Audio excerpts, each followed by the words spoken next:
For the Pledge of Allegiance. Pledge allegiance to the flag.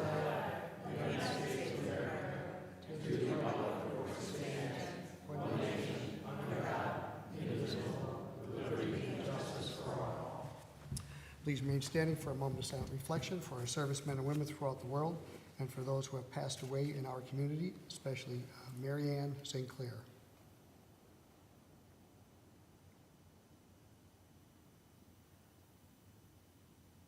Thank you. Roll call, please. King. Mr. Schuster. Present. Dr. Rothchild. Here. Mr. McAndrew. Present. Mr. Smurl. Here. Dispense with the reading of the minutes. Third order, 3A, minutes of the Scranton Housing Authority meeting held March 3rd, 2025. 3B, City Council President Gerald Smurl's presentation at PUC hearing on Wednesday, April 9th, 2025, regarding UGI rate increase. Are there any comments on any of the third order items? If not, received and filed. Any council members have any announcements at this time? I have a quick one. So, Friends of the Family and Family to Family and Friends of the Poor will be having their Easter food and basket giveaway. It's going to be Wednesday, tomorrow, April 16th, 8 a.m. at the Scranton Cultural Center, and until supplies last. It's a drive-through or walk-up, and they have 4,000 food baskets available, which I think is fantastic. And also, those of you that celebrate Easter, like myself, I want to wish you a blessed one. And those that are celebrating Passover, I want to wish them a blessed one as well. And that's all I have. Thank you. Thank you, Mr. Randall. I also wanted to wish everyone a happy Easter and happy Passover. Passover started on Saturday and it lasts throughout the week. And I also just wanted to express how upset I was what happened with the governor's residence in Harrisburg over the weekend. He had a dinner there Saturday evening to celebrate Passover, and actually I was able to go to that dinner last year, and I've been there a great many times. I've been very fortunate to be able to go there, and in the rooms where the fire took place, they hold a lot of community events and meetings, and the governor's commissions are hosted there, and a lot goes on at the governor's residence. But more importantly, him and his family live there, and so I just think it's so terrible that that someone would go through those lengths to try to hurt someone and their family, no matter what reason. But it does seem to be like the fact that it was the first night of Passover, that religion may have been a factor. So that hurts even more. But I just wanted to point that out, that my thoughts go with Governor Shapiro's family, and I hope that more of this does not continue. That's all I'd have. Thank you. Thank you. All right.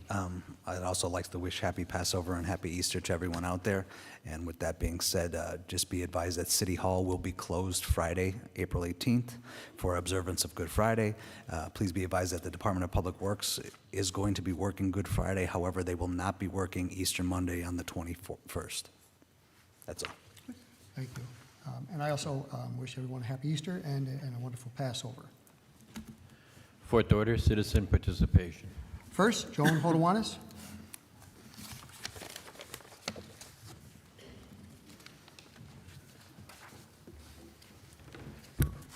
Joan Hodowanis, Scranton.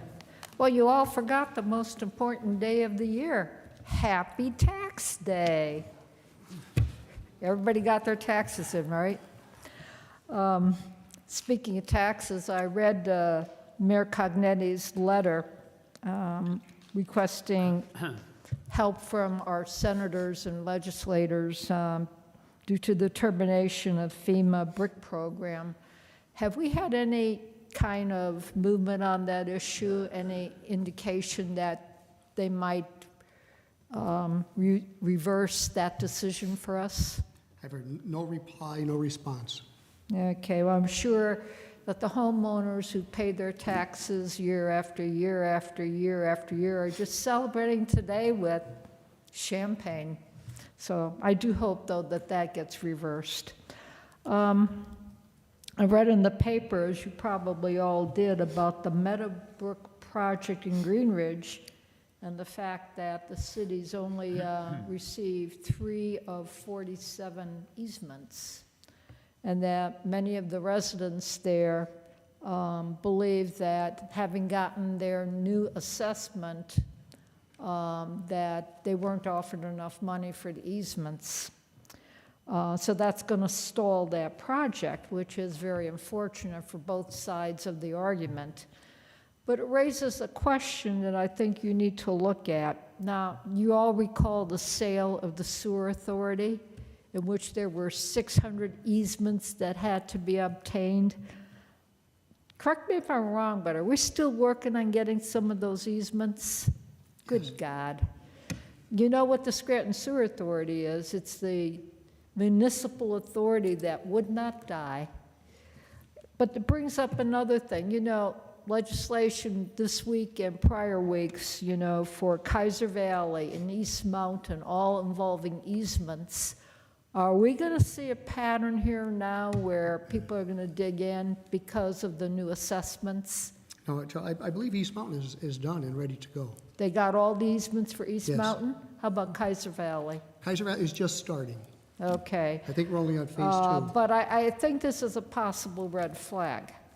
And I hope we don't have to have another army of lawyers trying to get this resolved. Not that I have anything against lawyers, but you remember the number of lawyers that danced to the tune of the Scranton Sewer Authority. This makes me very uneasy. These projects need to go forward, and yet we're coming to this kind of impasse. I guess no one foresaw this when they decided to do the reassessment, but here we are now, and I just worry that everybody's gonna say, me too, and that can happen. One of the items on tonight's legislation, the contract with M&J Excavation. When I called up the background information, the backup, there was just that one page and it just kind of died. There was no legislative cover sheet, there was no Exhibit A. Was that just an oversight, or is that what the administration submitted? I believe you should have 2 parts to that, Joan. The actual contract, right below it, M&J Excavation Corporate Street Maintenance and Paving Contract, 2 of 2. So if you go to the second one, it Okay. I think there's is about 300 pages. 386 pages long. Okay, and that's probably why they split it up that way. And I do want to remind everybody, April 30th, Wednesday evening, 7 p.m. at the Cultural Center, or the old Masonic Temple. Rick Steve is coming in. You know, he's the guy that does the European travel tours. He also does ones in Asia now. He's coming in as the guest speaker for the Masters Lecture Series sponsored by the Lackawanna County Library System. It is free, but you do need a ticket. You can get a ticket at any of the county libraries. Just ask for it, and or a Ticketmaster. Okay, the guy is an A-list speaker. He's very, very good. If you ever saw him on the public broadcasting system, very entertaining, very knowledgeable. Don't know what he's going to talk about, but it should be very entertaining and educational, and a great night out, and you can't beat the price. Thank you. Thank you, Joan. Bob Bolus?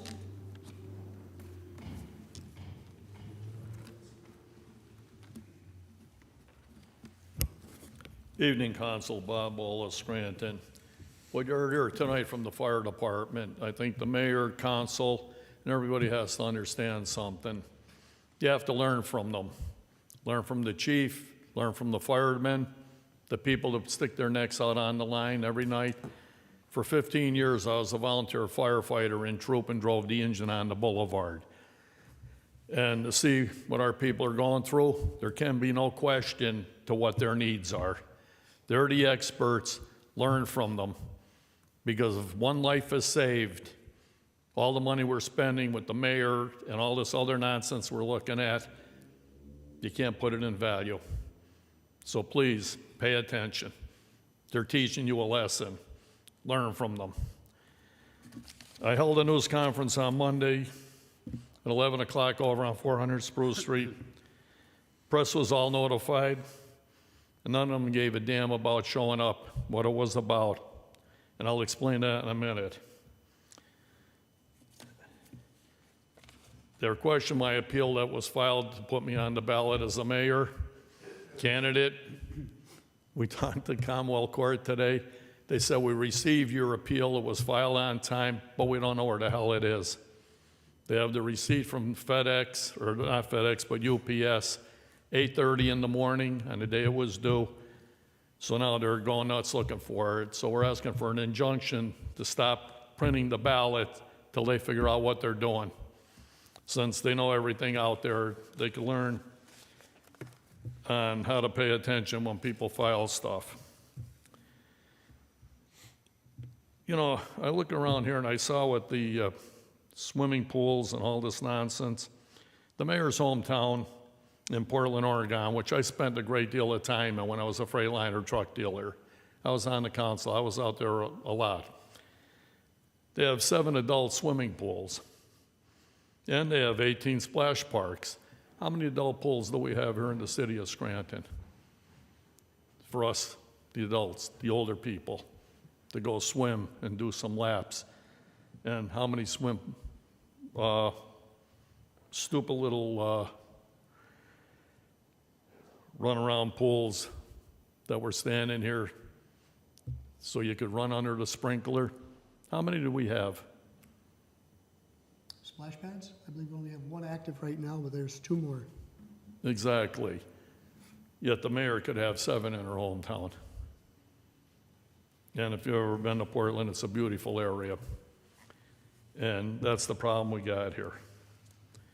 So, you know, if we're going to do something, we got to do it. Now, what I have here tonight is an injunction. Well, here's the lawsuits that were filed. One against Gahan for attorney fees. He's not going to use our money to challenge who he wants to sit next to him. The other one is the assessment and the 33% tax increase, which I filed lawsuits against. The other one is an injunction to prevent Gahan from using a single dime for his litigation. And the reason I did this isn't because I feel like sitting around jerking around in lawsuits, but if you take and listen to the assessments, it's based on an assumption. Oh, your house is this, well, I think that you could sell it for that. I don't care what your degrees are in your real estate, and you went here, you went there. Look at Florida in a nosedive. On the East Coast, the West Coast, properties are diving. And you got the Gulf of Mexico, you got the Atlantic, and the properties are diving. What do we got here? Assumptions. So I filed a lawsuit because you're not going to assume my property could sell for this when you got portfolios up the butt and nobody's buying. And you've all been in it. So to sit here and say we should sit and deal with an assessment that's based on an assumption, not what its really true value is. A property that was 30 years ago was worth that amount. Well, it's appreciated to a certain amount today. But don't think you're going to get this or that. And remember, it's costing us money to go sit there and argue with them over the assessment and then file the appeal. So I filed the lawsuits, and anybody out there listening wants to join my lawsuit, you will have a class action suit to straighten this mess out. Because I'm about Lackawanna County and my hometown of Scranton, where I've done a lot for my citizens and my fellow residents here. For 30-some years, I've had a Christmas Day dinner. I decided to run for mayor. People are saying, are you nuts? No, I'm not nuts. I'm concerned about the future of my community, and how it's being run, and somebody's got to take the bull by the horns. And that's where I'm at right now. So if you want to save your houses and you want to fight the 33% tax assessment, contact me. I'll put you in touch with our lawyers, and we'll turn it to a class action suit, and we'll kick ass the right way. Thank you. Thank you, Mr. Bullis. Les Spindler?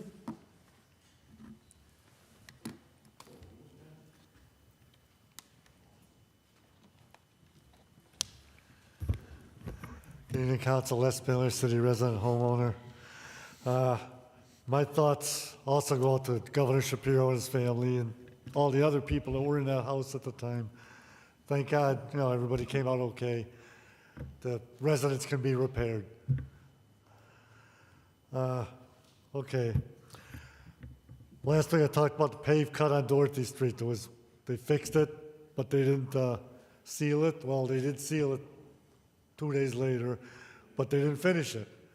They left a 4 or 5 foot section not sealed, and plus all along the curb where the paved cut was made, they didn't seal along the curb either. So they don't finish the job. And now there's gonna be more paved cuts. Last week the gas company was there painting lines all over Dorothy Street, Euclid Avenue, and today they started digging it up.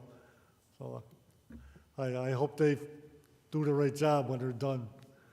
'Cause it's just unbelievable what these utilities are killing our streets. I've said it for years. Okay. Spoke about this a few weeks ago, about Susquehanna County closing their prison because they didn't find it feasible to leave it open. They only had 20 prisoners. And I spoke about when police chief was here last year and said a lot of these gang members are juveniles, but they don't have beds to put them in. They have to send them to Philadelphia. I said, well, why don't we look into Susquehanna County? Did anybody get in touch with the mayor or our commissioners or whatever and see if we can look into that? I'll take that as a no. Like, I guess my wife is right. She keeps telling me, why do you go to these meetings? They just sit there and look. They never do anything. And here's an example. I brought up what I think is a really good idea, and nobody jumped on the bandwagon and tried to do anything about it. We got to get these juveniles off the streets and into the proper facilities. Maybe they could be rehabilitated if they go in at a younger age. But we don't have the facilities now. The chief said that, but you people just sit there and just don't do anything. Well, yes, my understanding is this conversation's being had about, not necessarily Susquehanna County, but coming up with or finding a detention center. So these discussions are being had. That's my understanding. Because we don't have any place here. They said we don't That's have any beds. That's why there's discussions being had, because we don't have one. I mean, there's a place not that far away. Susquehanna County's not far away. They have plenty of beds there. Anyway, while we're talking about prisons, everybody better be on their best behavior and make sure they don't get sent to prison, because the idiot in the White House might have you sent to an El Salvador prison. That's what he wants to do. Thank you for your time. Thank you, Mr. Spindler. Lynn Lebrowski?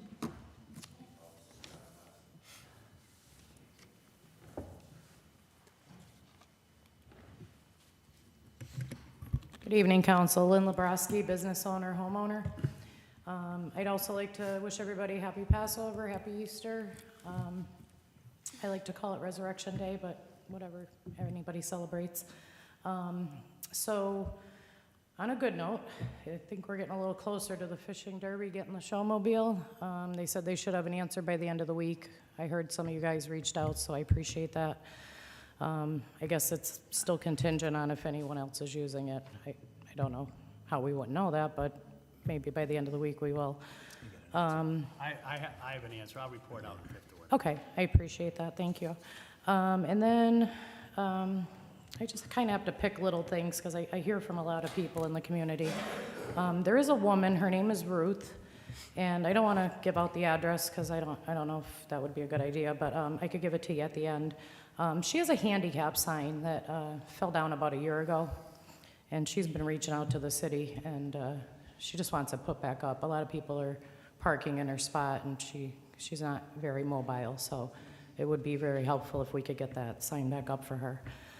Excuse me, could you just give that address, like you see, I don't want to read it out, to Kathy there? Yeah, Thank you. I will at the end, thank you.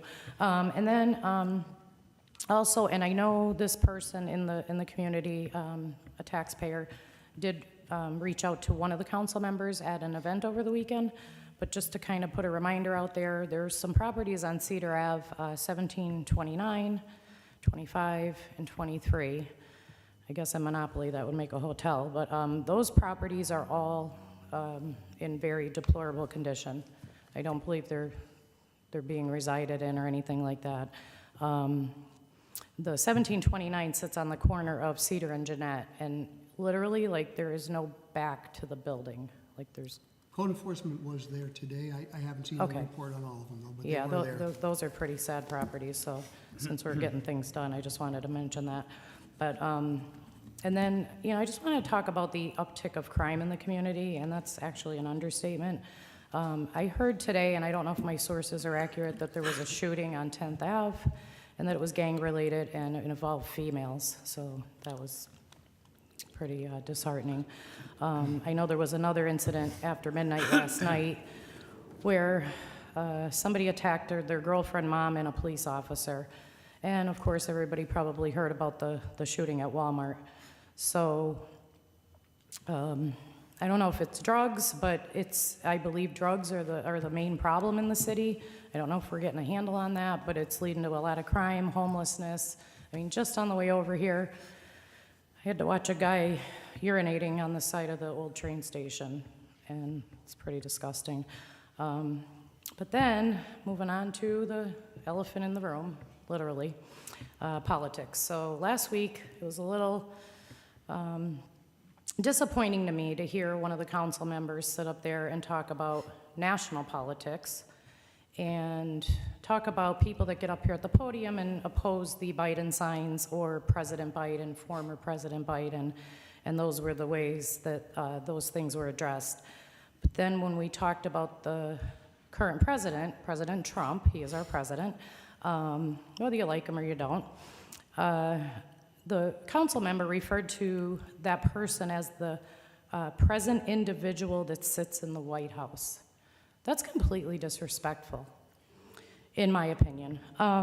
So I just wanted to mention that. And then he went on, this particular council member, about stock markets, and which they shot up to record history the next day. But politics in Scranton, I'm learning, are like super ugly being involved. It's really absolutely disgusting. We had a governor's mansion that was burned, and obviously that person was severely mentally ill. So that's probably another issue we need to address in the city, is mental illness, and that's leading to a lot of crime and homelessness as well. But then again, at the same time, we had a sitting president that was shot. So, it's both sides of the aisle. I mean, when do people just come together and get along? I mean, I've been going to events and speaking at meetings, and people are like, oh, if you were Democrat, I would vote for you. I really like what you have to offer. I'm a Republican. What does it matter? Can everybody just come to the table and get along? I mean, that's what I would ask, but I don't know if that's ever going to happen around here, and the things that I'm seeing are just unthinkable. So, but I'm not going to, give up. I'm in it to win it, and that's, pretty much all I have for tonight, and I will give that address to. Bless you. God bless.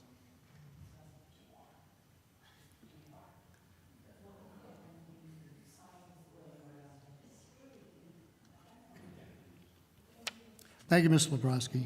Lee Morgan?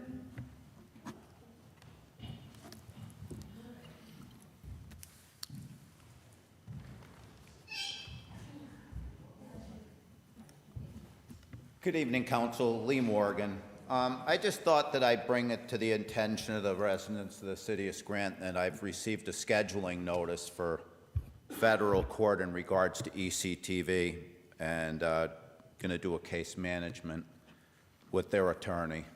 And I'd just like to say that I purposely allowed the county and the city to escape this litigation at this time, but there'll always be a party to that. And this is only the beginning of the party, so You can invite people as you go along. I think, though, that ECTV should settle, and I think the city should push them to do that, but, you know, follow your own judgment. You've made a lot of mistakes before, so, and I've already asked the clerk here for some information, but I'm sure the court will issue court orders to the city in a prompt time. And the other thing I have here is, you know, Councilman Rothchild talked about the governor's mansion and the fiasco that took place there. But I think we have to realize one thing. The Democrats started the cycle of political violence when they attacked U.S. senators in the Capitol, and when you had Maxine Walters saying to hunt the Republicans down wherever you find them. And so now we've entered a stage now where I doubt that any candidates are going to be safe soon.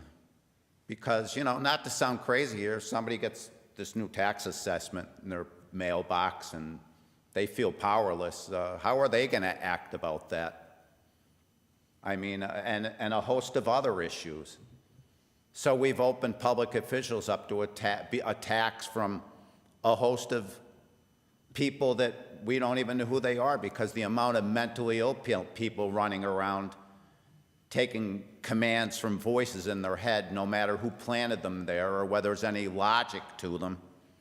The Democrats started this. Don't forget that the Democrats burned cities, looted, had police officers shot. They did all kinds of stuff in the 2020 election, and now we find out that the election wasn't real. And the federal government's investigating it, and they've said it. So here we are. You know, and the next thing I have here is there's mayoral debates and council debates coming forward. I doubt they're going to be real because we aren't talking about the real issues in the community. The most important asset that this community owned was the public access channel. Not because I'm in litigation there, it has nothing to do with that. It has to do with what the Congress and Senate envisioned that channel to do. It wasn't meant to be a government channel. It was meant to give a voice to the people to steer their government and their communities. And for other things, you know, like public events and organizations to use it. But here it's been commandeered by the city and to a very small part the county. And they've locked out everything else. And you know, the most troubling thing is that the council never tried to intervene on behalf of the public at all. They tried to shut the public completely out. They know this litigation's taking place. And how far this litigation may spin and the parties that may be found liable or not liable hasn't even been determined yet. But you know, the sad part is that the mayor could have did something, but then the mayor and the council did nothing about the corruption in the licensing and inspections either. Okay, so when Les brings up that his wife said that the council never does anything, they don't. They raise taxes, they create laws, all right? I mean, we're chasing landlords for blight. And you know something? I don't know. I think the community's responsible for the blight, because where is the public investment and where has all this grant money gone forever? I mean, look at the $25 million they spent down on Lackawanna Avenue in 5 buildings. Look at the Doherty Park. There's a host of them. It's just poor management on the part of the city, and then we sit here and we look to the council and they can't answer any questions because they wanted to run for public office, but they didn't know anything when they ran. They just had the money and the ability to run, and they were backed by the public service unions. Thank you. Thank you, Mr. Morgan. Dave Dobson?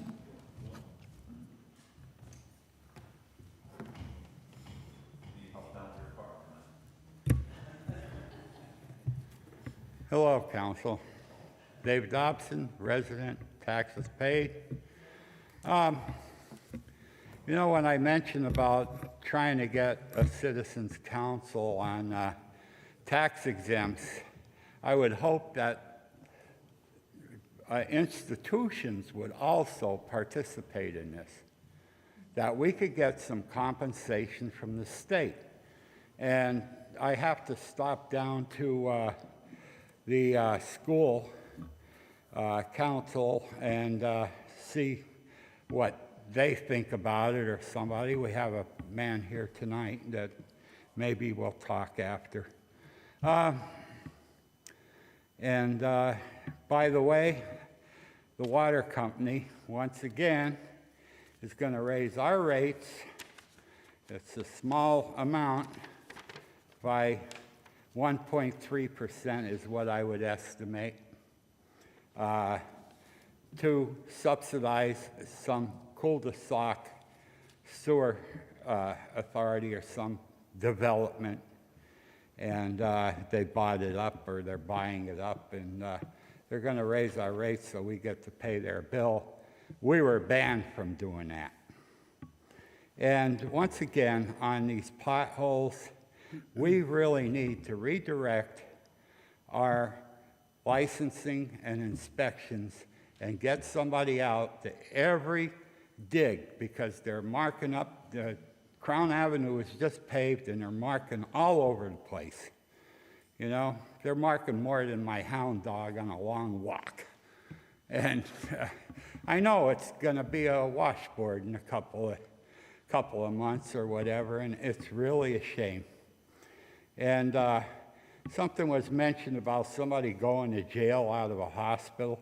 Well, there were two instances, and one was spitting on hospital employees and going just generally bonkers. And another incident, I had the newspaper on this first one, but the other incident, a security guard was stabbed in the arm or something. So don't always feel sorry for somebody that winds up in prison. I think we all have an inward compass that we know when we're doing wrong and hurting people. And, you know, take responsibility for what you do there. Don't cry for somebody that doesn't deserve it. This week in Washington, Social Security service employees furloughed at 87%. Recipients sat on a phone for 6 hours, and she was finally cut off. She got the buzz or dial tone. And then the next day, she sat for 2 hours and was cut off. So she goes down to the office, which is maybe in line for closing, who knows. And a line formed at sunrise. And eventually a Social Security employee came out with a flyer suggesting they call the same number for an appointment, that they were overloaded. And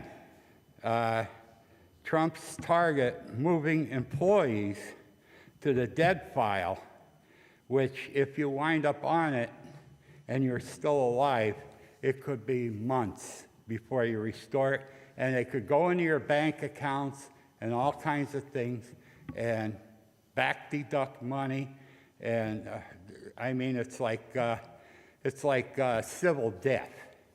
So don't say, you know, you have to understand. I mean, people are going to get very angry about this. So, you know, if you're going to run around announcing that somebody, and I think a lot of people are really nice, but I think they're somewhat misled. And the IRS furloughs a whole pile of people, and it's estimated that it's going to cost the federal government $500 billion annually that they will not be able to detect because of lack of people to observe what's going on. So, you know, there's a lot of emotions out there, and I'm sorry about the way people get fired up, but, you know, it's very concerning to me.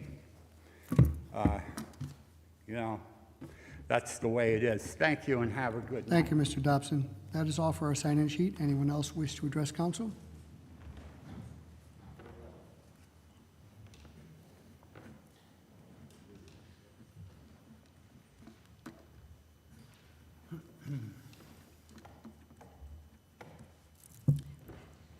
evening. It's Norma Jeffries, Scranton resident, and I know I've said this before, that I wasn't prepared to speak tonight.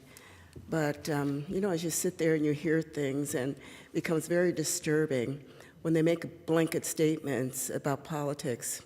As I said, my name is Norma Jeffries, and I am not running for any office. But I am going to tell you that I do get negative comments. I do get fear of putting a political sign in my yard. I get fear that people have sent me emails about things. I'm not even a candidate. So when people stand here at the podium and make it a Republican thing or a Democrat thing, it's not. It's our society. Our society just feels that they want to hide behind either an email or a social media messenger or something to tell you what they think about you. So, you know, I had to get up here and say something that it's not a political thing. It's a society thing. And a society is going to continue to go down this path of destruction. I don't know where we're going to head, where we're going to wind up, what our children are going to be taught, to hate anyone that isn't like you. Just because you're not like you, you're going to say something derogatory. So, you know, I just would appreciate if everyone would just step back and think that it's not politics, it's society. That's all I have to say. Thank you, Norma. Anyone else?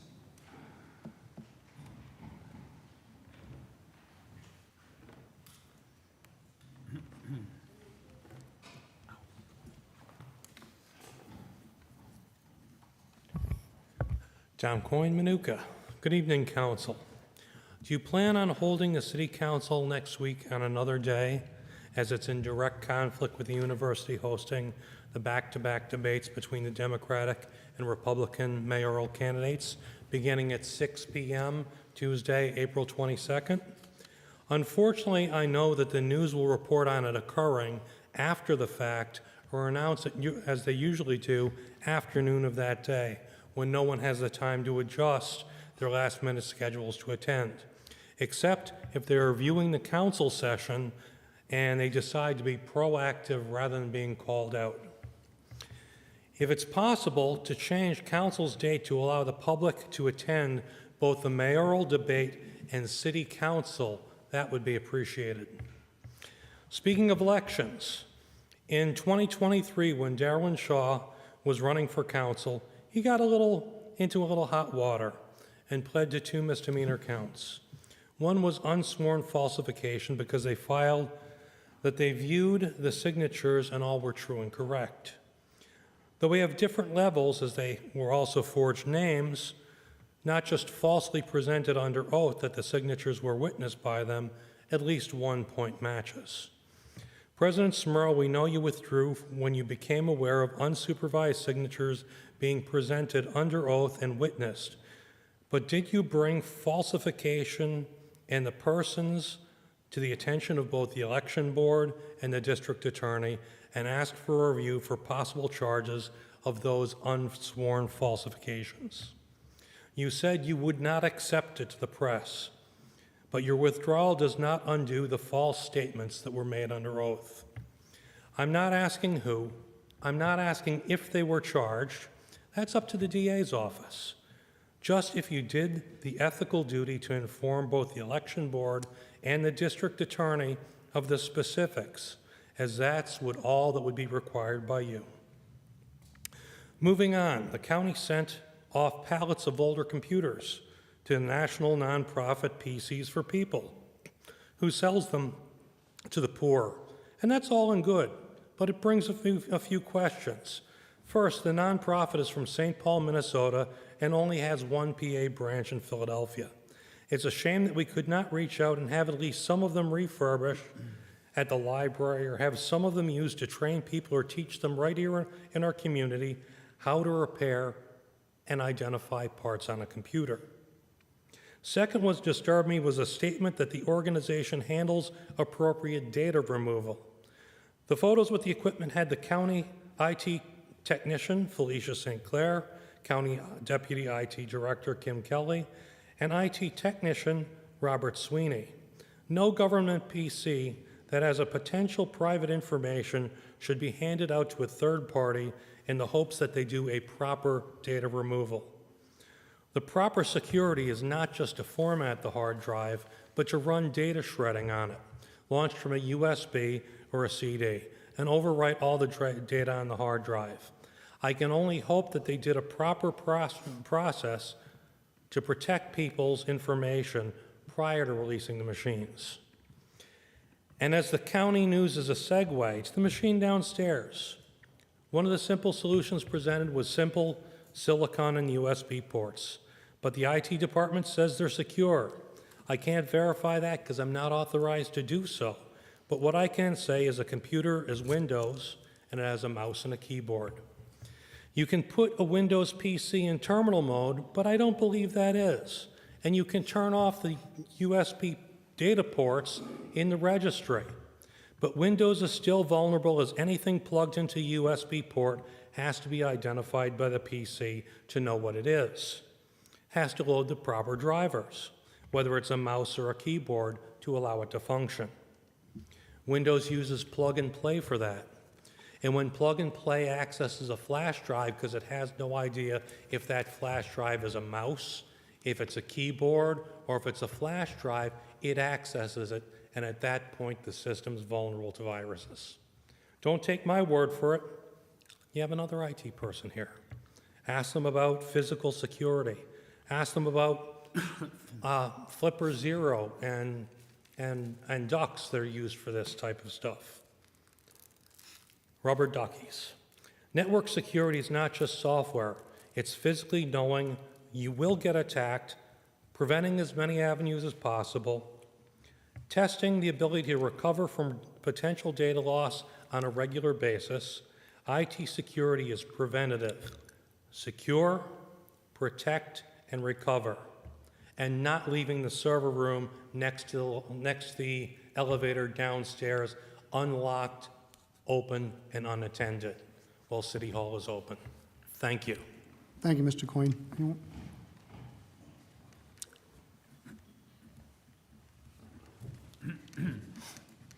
Good evening, Council. Virgil Argenta, Scranton. Could we please receive an update regarding the rumor about the Pine Brook softball field being taken away from the Tuesday and Thursday night leagues? Excuse me.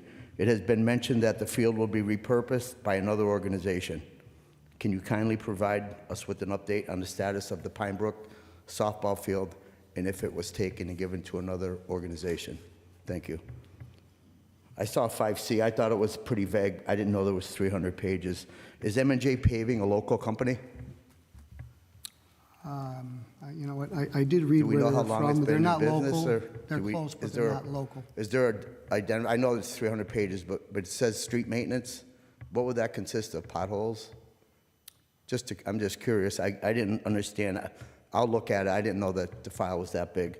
6D, I'm pleased to hear that St. Paul School will be receiving crosswalks and crossing upgrades, including school zone signage and crosswalks painted with perpendicular bars. My son attended St. Paul School, so this is an improvement is particularly meaningful to me. But will all city schools receive the similar improvements? Yes. Thank you. The city of Scranton is conducting another police patrolman test, marking approximately the 6th test administered. Despite this, only 5 officers have been hired, one whom is the son of the police chief. This raises questions about the process, given that hundreds of applicants continuously take this test, yet we struggle to find qualified applicants when it's a national test. However, inquiries to National Testing Network about their testing scores and methods have gone unanswered. One would expect a national testing company to employ a standardized testing formula. Could we all agree on that? I have raised this question for over a year now without any resolution. Could someone please investigate this matter? The numerous applicants who have taken this test deserve answers. We have several teachers that sit on city council. Regarding the grading of a 3-part test, it seems appropriate to seek advice from educators. How would you score a 3-part test? How would you score? I mean, I know I can't Well, ask it you depends questions, upon- but it'll give you something to Wait, think I mean, about. You have to weight the questions. Yeah. 3 parts, would you, realistically, when I took tests, we had all 3, we divide it, and we come up with the score. It's not a hard question to ask. I can't get that answer from anybody. Hundreds of applicants that pay $100 to take the test deserve these answers. We need police officers. We got 5. Doherty Park, there's still no sign. Mr. Smurl, and it's nothing against you, but you told me that Scranton Tomorrow was responsible for the sign. Yes. The Scranton Tomorrow office, I went there, is empty. They moved out. They moved next door. Okay, I didn't see that. But isn't Mr. Doherty deserving of a sign? And wouldn't any elected officials here try to advocate for that sign? He was a mayor for 3 terms, 12 years. And if he wanted to, he could have been the mayor for the 4th term. But when we all need stuff from the Democratic Party to run for elections, we know who Mr. Doherty's sister is. Let's give Mr. Doherty the respect that he well deserves. Thank you, Council. Happy Easter to everybody. Thank you, Mr. Argenta.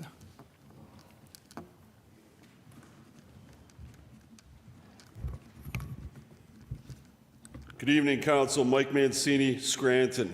Tonight we'll speak about many of not only my concerns, but also the same concerns of the good people of Scranton. Mr. Smurl. 2 weeks in a row, I questioned the cancellation of a contract with Mid-Atlantic Engineering for pave cut inspections to the tune of $500,000 plus. Were the funds paid out and/or returned? The money put in the budget was for them to operate on. It wasn't given to them. Okay. Concern is the possibility of substantial tax increase, just like that of Lackawanna County, 33%. I hope that 2 plus 2 does not equal potato. The current budget is very top-heavy. There is no increase. The 2026 budget will not be increased because of reassessment.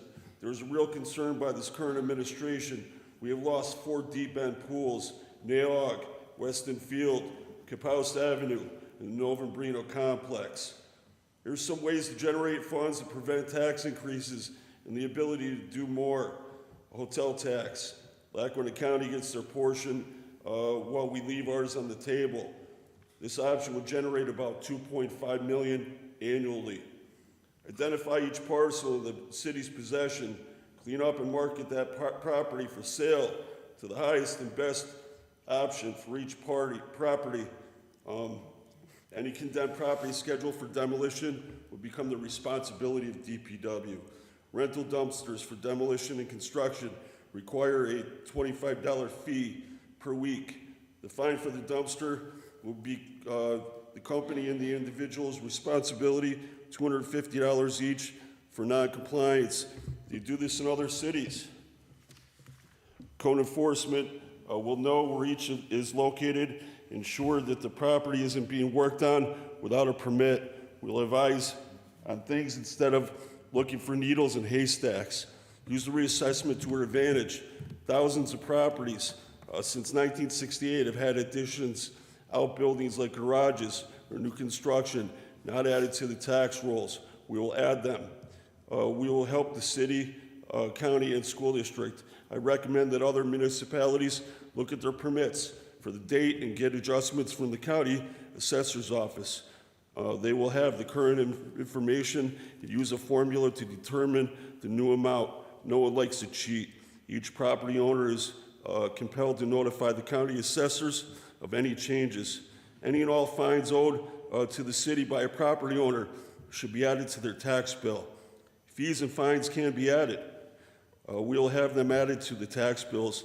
There are so many that take care of their properties and pay too much in taxes to begin with. All the more reason to have those who owe pay up.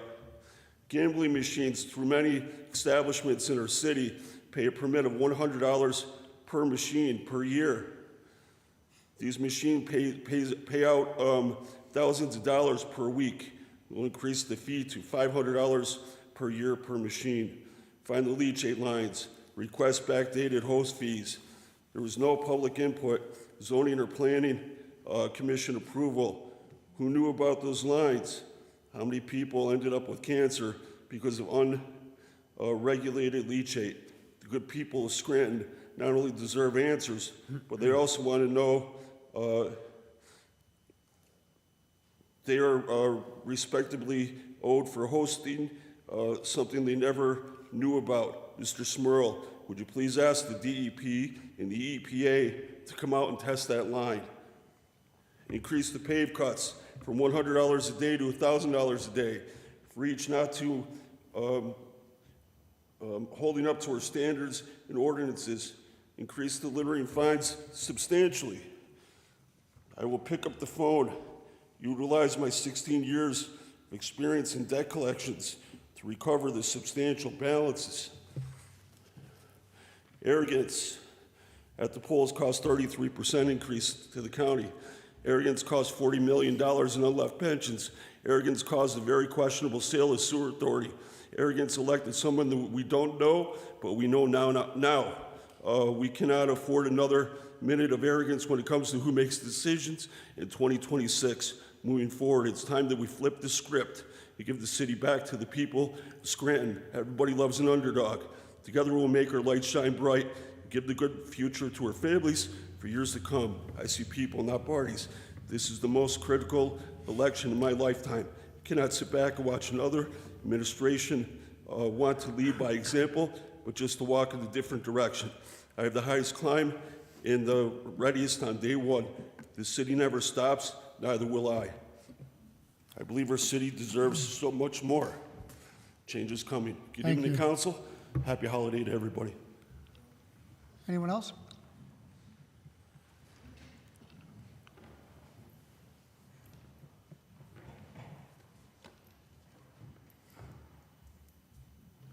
Hello, Council. Rick Little.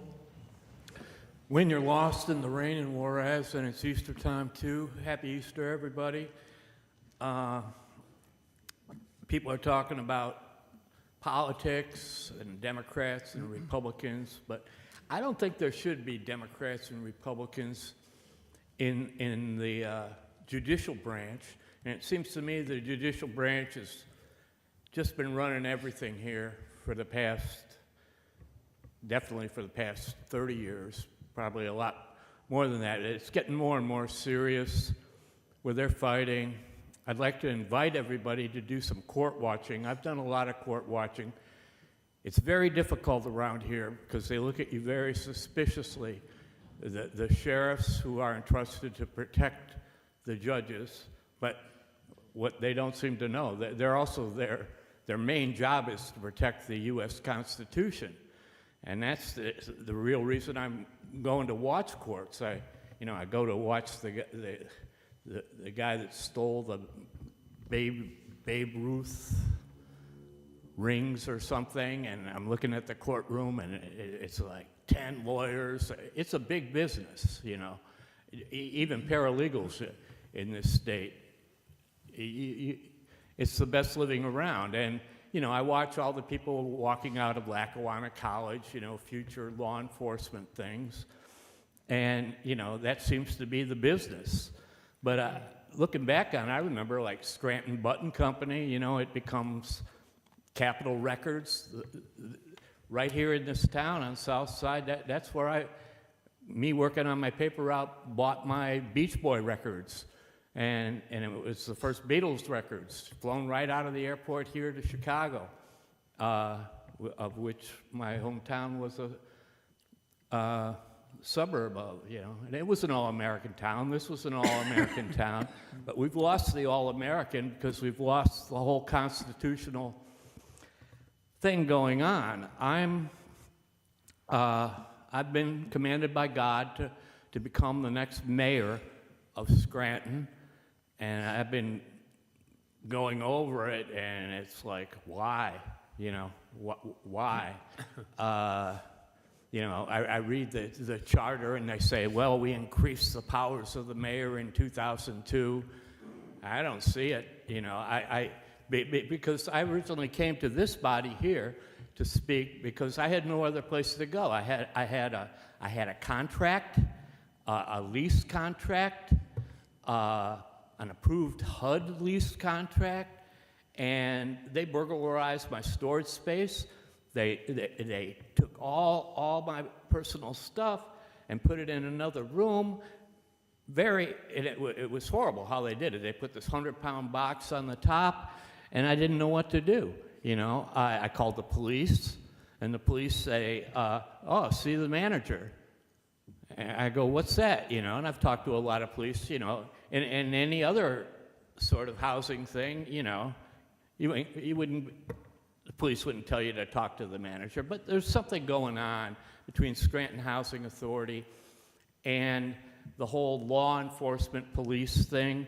You know, a lot of police have worked there, and, you know, the job as mayor is to pick the police. I mean, I don't know what I'm doing, but something has to change. I mean,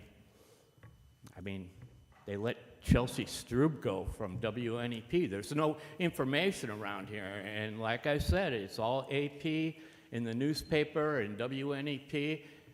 People don't know how things work, and just, you know, I'd like to invite everybody to do some court watching on the 22nd of this month, because Chris Schermack is, because the football star and who wanted to quit, and it's all legal stuff, and they got everybody as lawyers, and Chris Schermack is saying, you know, you should do this on your own dime, you know. So it should be an interesting watch to see how the judiciary has taken over everything in this town, to the point where the home rule charter, it's unconstitutional.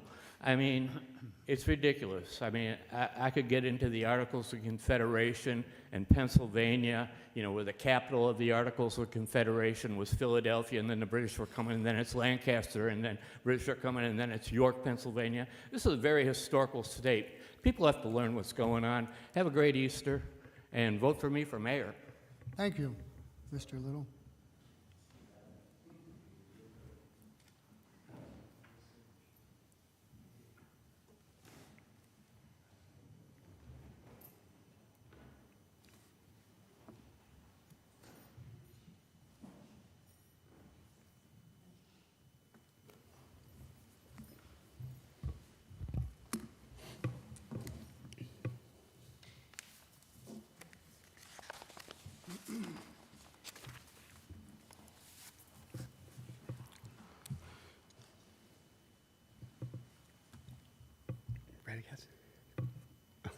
Good evening, Council. Mark Margavage, Scranton.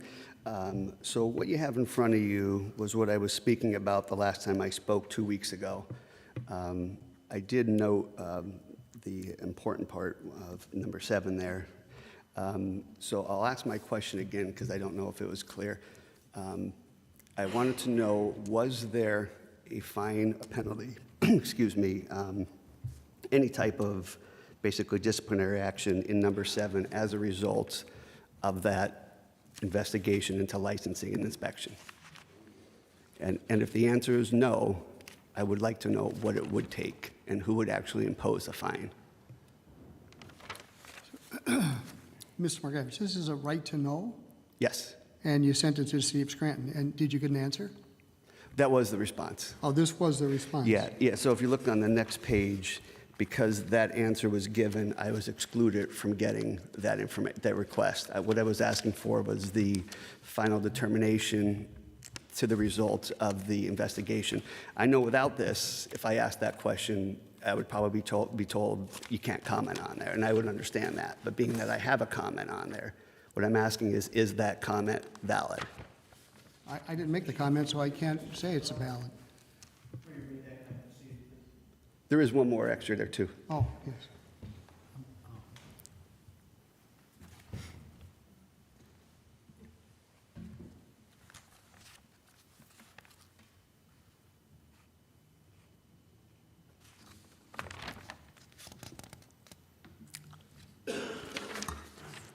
What is your question?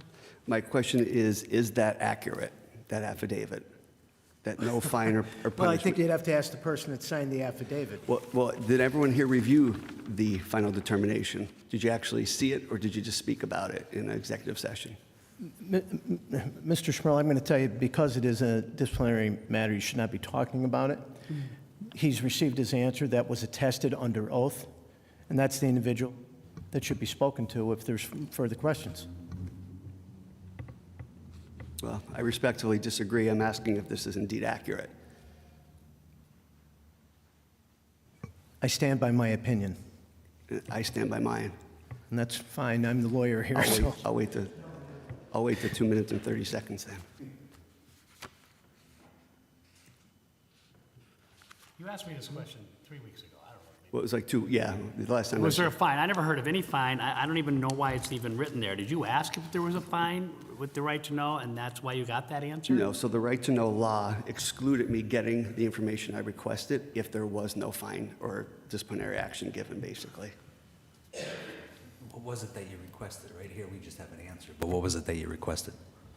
The final determination for the investigation that was conducted by Attorney Jared Ferrantino into licensing and inspections.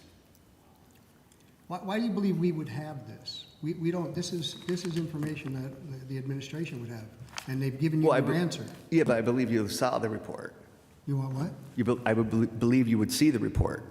We received the report? You would have reviewed it, yes. And if, in fact, if that is, we did receive the report, why would we comment on it when the city has already answered your questions? I'm asking if this is accurate. Mr. President, Yes. as you recall, we did not receive a written report, we received a verbal report. It is a personnel issue. There should be no comments in regard to personnel issues, either up or down. There's a reason the law exempts them from outside conversations. He's received the answer from Ms. Cipriani with regard, which I know he disagrees with me, and that's fine, he can disagree with me. But I'm going to stand by what I said before. This conversation should not be taking place. It's a personnel matter. He's received the answer from the individual who was tasked with answering it. There's nothing more that should be talked about by us or by the administration. Okay. So Thank you, Attorney Gilbride. And that's what I will stand by, Attorney Gilbride's answer. And that's it. No further, I will not answer anything else about this. Okay, well then I would suggest that you actually get a copy of the report and actually review it then. That is between the city and the employee, not city council. No, I disagree. I won't get to my last matter, but Dr. Rothchild, I just wanted to thank you for asking my question about the closing of City Hall. I'll save about talking about it next time because I'm just about out of time, so thank you. Thank you. Anyone else?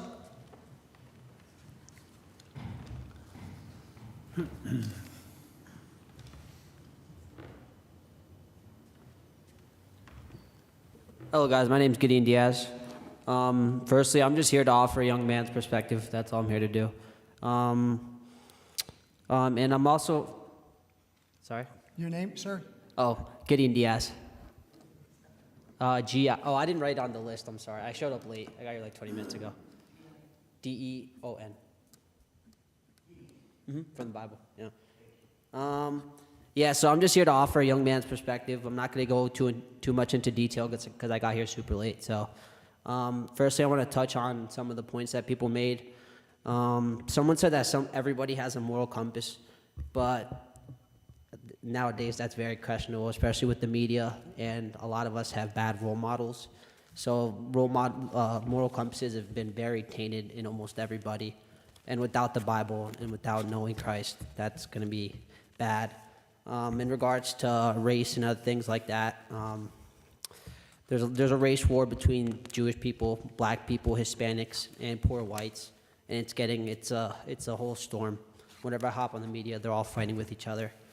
But it's interesting to see almost on every other block, Indians are moving in and opening up vape shops. And then I see young kids and old people in there just lounging around, and that's not good for old people or young people. So I just wanted to touch on that. And then next, I just wanted to talk about, there's a scene in the Titanic where the ship's going down, and then the band starts playing music just so the scene's a little bit better while they die. And I think that's kind of where the nation's at the moment. And there's been a resurge of, there's a Christian movement, especially in young men, and you see a spark. And I think for a lot of the old people in there, I think you should be delighted, and I think you should have hope and faith that there are people that truly have good intentions and do have a good moral compass, and that's reaffirmed every single day, generally reaffirmed every single day. But on the flip side, the enemy is operating in our household every single day. Parents have very, very little autonomy now. Little kids have so much autonomy over almost everything. Schools are teaching us nonsense, I'll tell you that now. A lot of stuff that they teach us is nonsense. And I'd say that's pretty much it. I just want to say that just keep your eyes on Christ and remember to love your neighbor, because that's, if you could do that, you'll be good. And to remember that, do not get wrapped up in this race stuff. Love your neighbor. Thank you. Thank you. Is there anyone else? Fifth order, 5A motions. Mr. Schuster, do you have any motions or comments? Yes,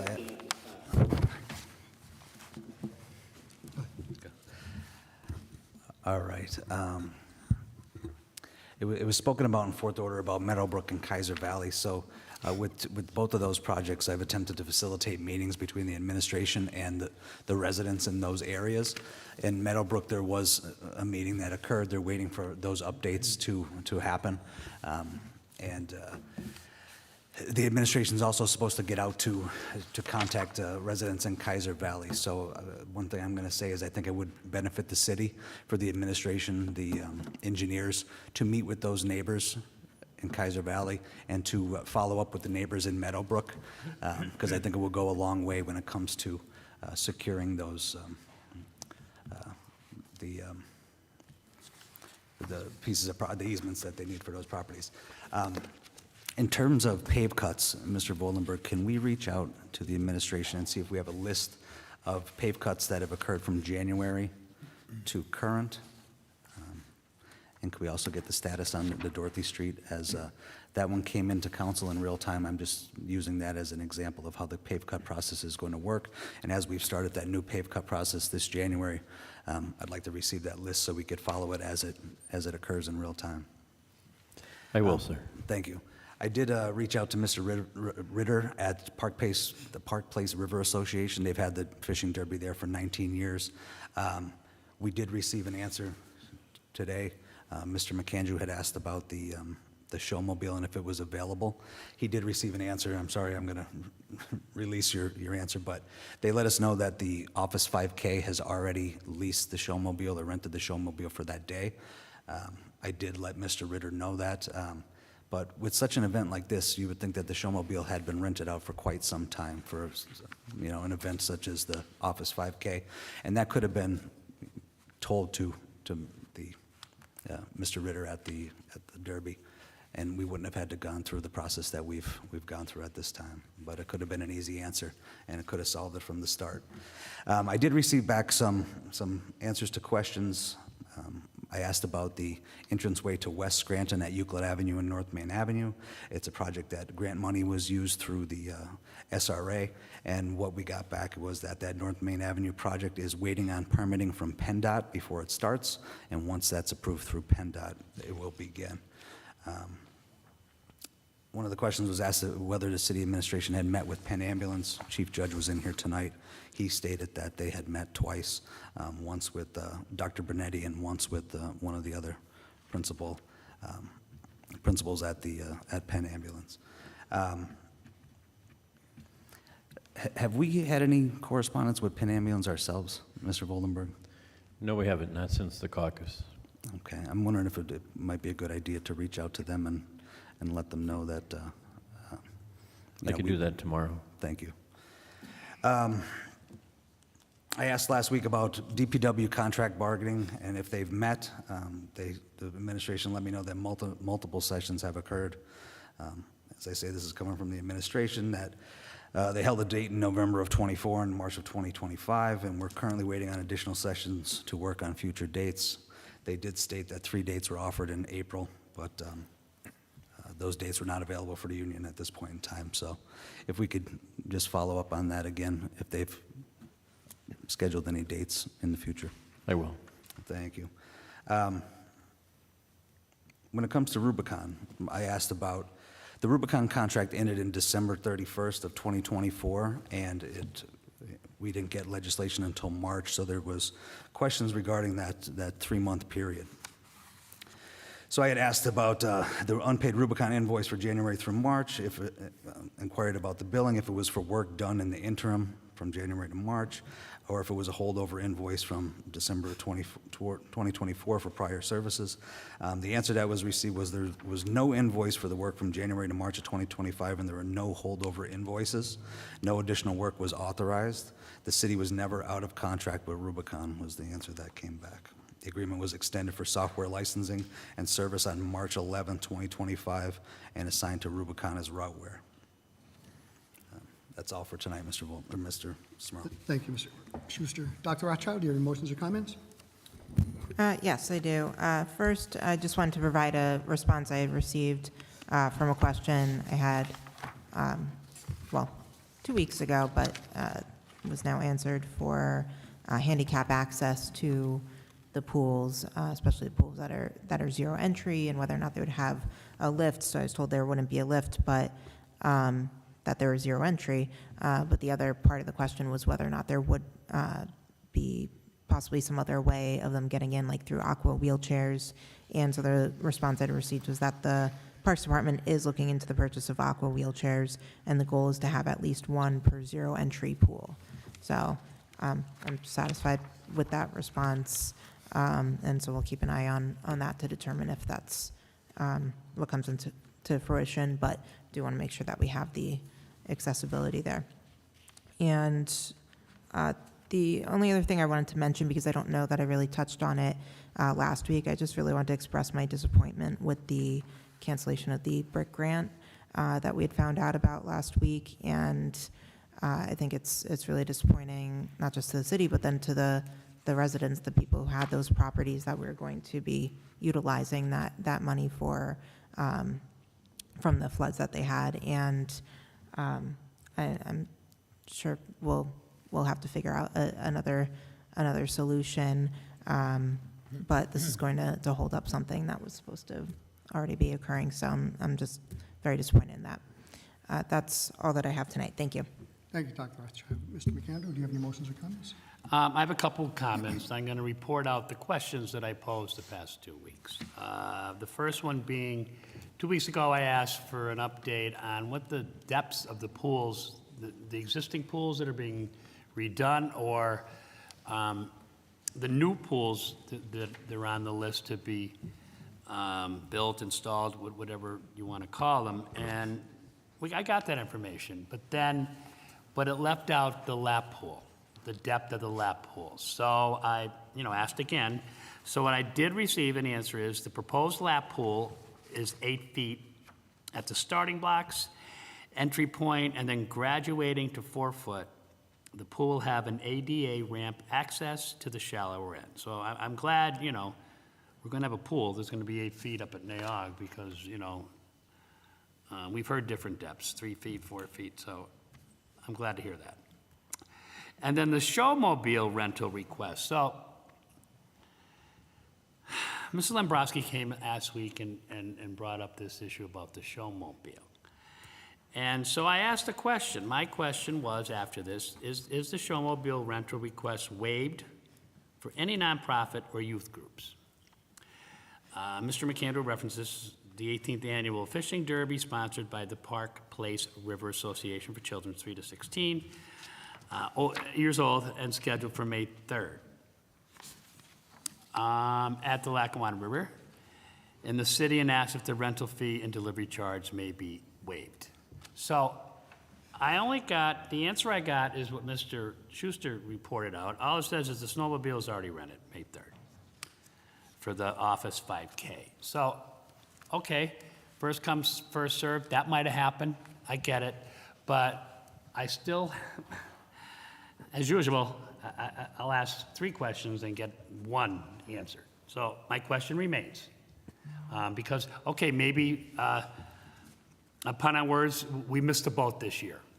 But knowing that, I still want to know, because I believe I said last week that I've heard during my tenure here that the showmobile is given out in kind, all right?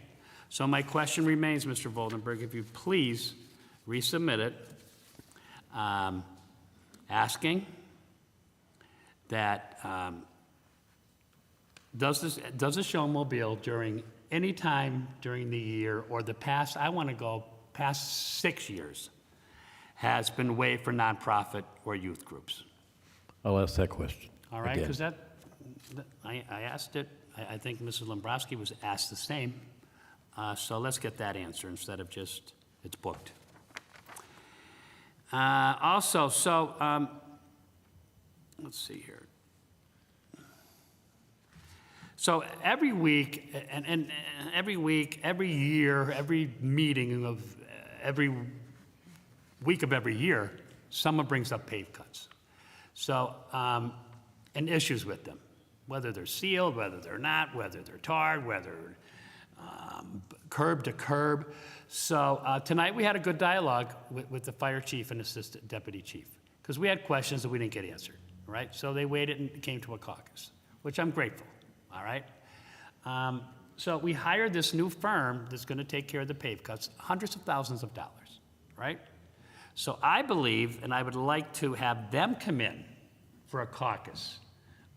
I don't know, they start it in January, so maybe once or twice a year to explain the process better to us, to tell us how it's working, and not just, okay, you do 311. What are they encountering? How are they dealing with it? What are the recommendations with regards to dealing with the utilities? Because we have that same conversation every time the utilities come in here. Yeah, we talk to each other, the gas and water. And then we hear from the residents, no. My street was paved last year and they're digging it up again.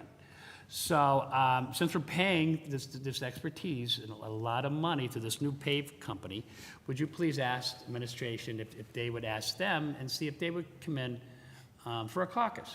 I mean, maybe twice a year, or we can discuss that once they get here. If we get them here, we can set up something, just to, because we don't always have the answers. And I know you guys get frustrated, but I want to hear from the horse's mouth. I want to hear from the guys that we paid and voted on a lot of money to do this for the city, and it's supposed to be better, and we're supposed to make more money. So I want to hear from them, you know. They've been here since January. Let's see how they're doing. I'll arrange that.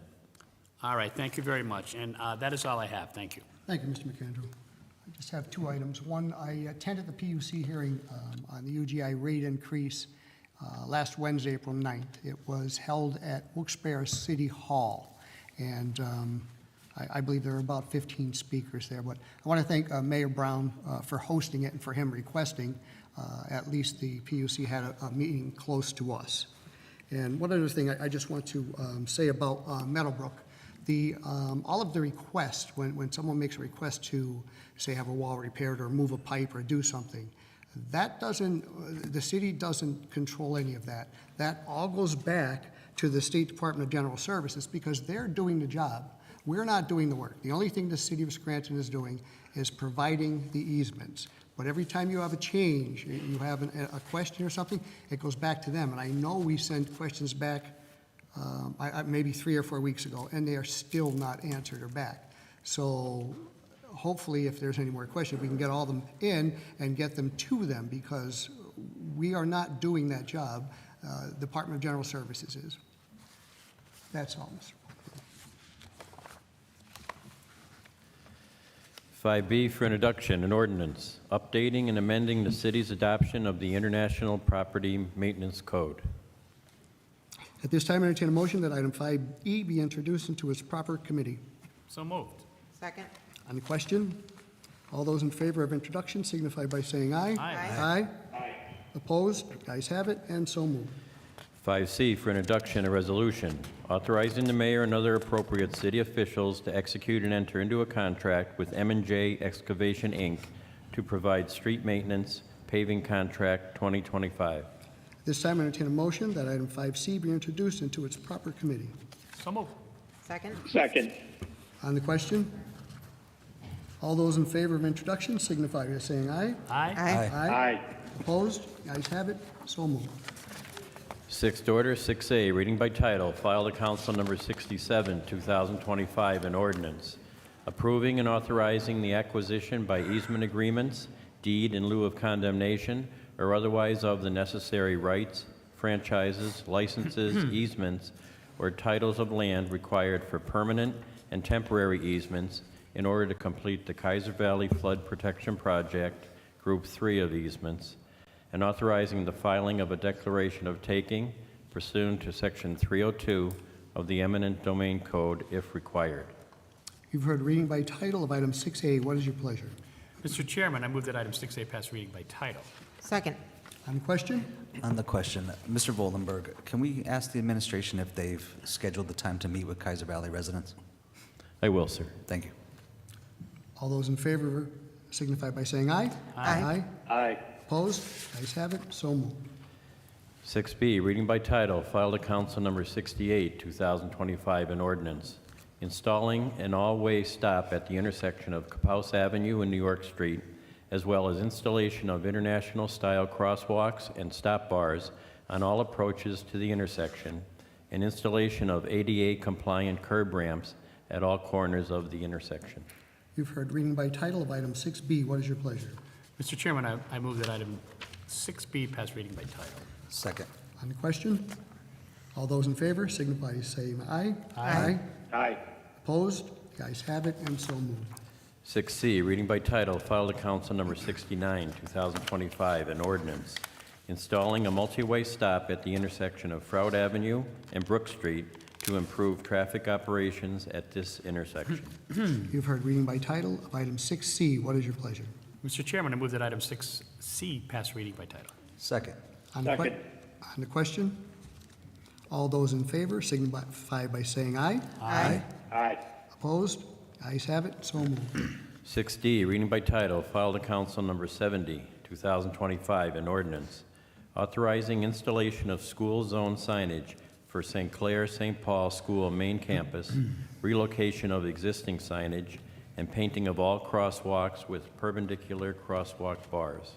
You've heard reading by title of item 6D. What is your pleasure? Mr. Chairman, I move that item 6D pass reading by title. Second. On the question? All those in favor signify by saying aye. Aye. Opposed? Ayes have it, and so moved. Seventh order, 7A, for consideration by the Committee on Public Works for adoption, filed to Council Number 65, 2025, approving and authorizing the acquisition by easement agreements, deed in lieu of condemnation, or otherwise of the necessary rights, franchises, licenses, easements, or titles of land required for permanent easements in order to complete the Kaiser Valley Flood Protection Project, Group 2 of easements, and authorizing the filing of a declaration of taking pursuant to Section 302 of the eminent domain code if required. What is the recommendation of the chairperson for the Committee on Public Works? Recommendation for the Committee on Public Works, I recommend final passage of item 7A. Second. On the question? Roll call, please. Mr. King? Yes. Mr. Schuster? Yes. Dr. Rothchild? Yes. Mr. McAndrew? Yes. Mr. Smurl? Yes, I hereby declare item 7A legally and lawfully adopted. 7B, for consideration by the Committee on Public Works for adoption, filed to Council Number 66, 2025, approving and authorizing the acquisition by easement agreements, deed in lieu of combination, or otherwise of the necessary rights, franchises, licenses, easements, or titles of land required for permanent and temporary easements in order to complete the East Mountain Stormwater and Drainage Improvements Project, Group 2 of easements, and authorizing the filing of a declaration of taking pursuant to Section 302 of the eminent domain code if required. What is the recommendation of the chairperson for the Committee on Public Works? As chairperson for the Committee on Public Works, I recommend final passage of item 7B. Second. On the question? Roll call, please. Mr. King? Yes. Mr. Schuster? Yes. Dr. Rothchild? Yes. Mr. McAndrew? Yes. Mr. Smurl? Yes, I hereby declare item 7B legally and lawfully adopted. 7C, for consideration by the Committee on Public Safety for adoption, Resolution Number 196, 2025, accepting a donation presented to the City of Scranton Fire Department from Greg L. Sunday and Joan M. Sunday in the amount of $5,000 in memory of Scranton firefighter Stephen Sunday to purchase equipment. What is the recommendation of the chairperson for the Committee on Public Safety? As chairperson for the Committee on Public Safety, I recommend final passage of item 7C. Second. On the question, I hereby declare item 7C legally and lawfully adopted. Oh, I'm sorry. I'm sorry, what? Roll call, please. I wrote right Mr. past. King? Yes. Mr. Schuster? Yes. Dr. Rothchild? Yes. Mr. McAndrew? Yes. Mr. Smurl? Yes, I hereby declare item 7C legally and lawfully adopted. Eighth order, no business at this time. If there is no further business, I entertain a motion to adjourn. Motion to adjourn? This meeting is adjourned. Thank you.